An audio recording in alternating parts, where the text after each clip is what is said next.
नमस्ते गणपतये त्वमेव प्रत्यक्षं तत्त्वमसि त्वमेव केवलं कर्तासि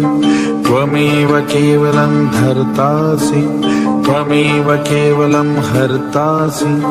त्वमेव सर्वं खल्विदं ब्रह्मासि त्वं साक्षादात्मासि नित्यं त्रितं वच्मि सत्यं वच्मि अवत्वं मा अवभक्तारम् अवश्रोतारम् अवदातारम् अवधातारम् अवानुचानम् अवशिष्यम् अवपश्चातात् अवं पुरस्तात् अवोत्तरात्तात् अवदक्षिणात्तात्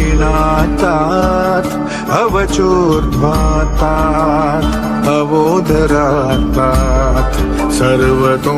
मां पाहि पाहि समन्तात् त्वं वाङ्मयस्त्वं चिन्मयः त्वमानन्दमयस्त्वं ब्रह्ममयः त्वं सच्चिदानन्दाद्वितीयोऽसि त्वं प्रत्यक्षं ब्रह्मासि त्वं ज्ञानमयो विज्ञानमयोऽसि सर्वं जगदिदं त्वत्तो जायते सर्वं जगदिदं त्वत्तस्तिष्ठति सर्वं जगदिदं त्वयि लयमेष्यति सर्वं जगदिदं त्वयि प्रत्येति त्वं भूमिरापो नलो निलो नभः त्वं चत्वारि वाक्पदानि त्वं गुणत्रयातीतः त्वम् अवस्थात्रयातीतः त्वं देहत्रयातीतः त्वं कालत्रयातीतः त्वं मूलाधारस्थितोऽसि नित्यं त्वं शक्तित्रयात्मकः त्वं योगिनो ध्यानन्ति नित्यं त्वं ब्रह्मा त्वं विष्णुस्त्वं रुद्रस्त्वम् इन्द्रस्त्वम् अग्निस्त्वं वायुस्त्वं सूर्यस्त्वं चन्द्रमास्त्वं ब्रह्मा भूर्भुवः सुवरो गणादीं पूर्वमुच्चार्य वर्णादींस्तदनन्तरम् अनुस्वारः परतरः अर्धेन्दुलसितं तारेण रुद्रम् एतत्त्वमनुस्वरूपम् गकारः पूर्वरूपम् अकारो मध्यमरूपम् अनुस्वारश्चान्तयरूपम् बिन्दुरुत्तररूपम् नादः संधानम् संहिता सन्धिः सैषा गणेशविद्या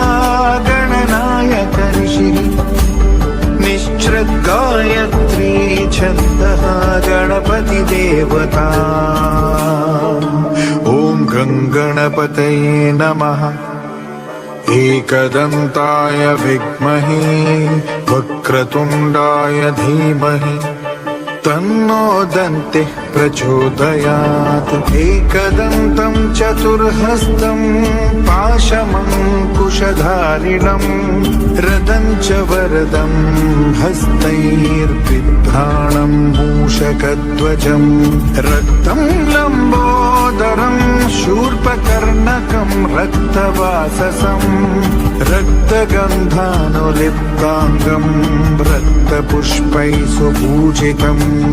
भक्तानुकम्पिनं देवं जगत्कारणमच्युतम्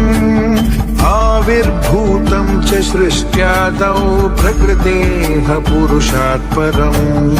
एवं ध्यायति यो नित्यं स योगी योगिनां वरः नमो व्रातपतये नमो गणपतये नमः प्रमदपतये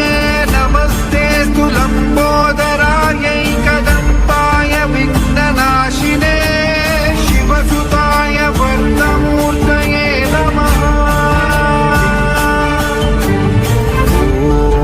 ॐ सहना भवतु सहनौ भुनक्तु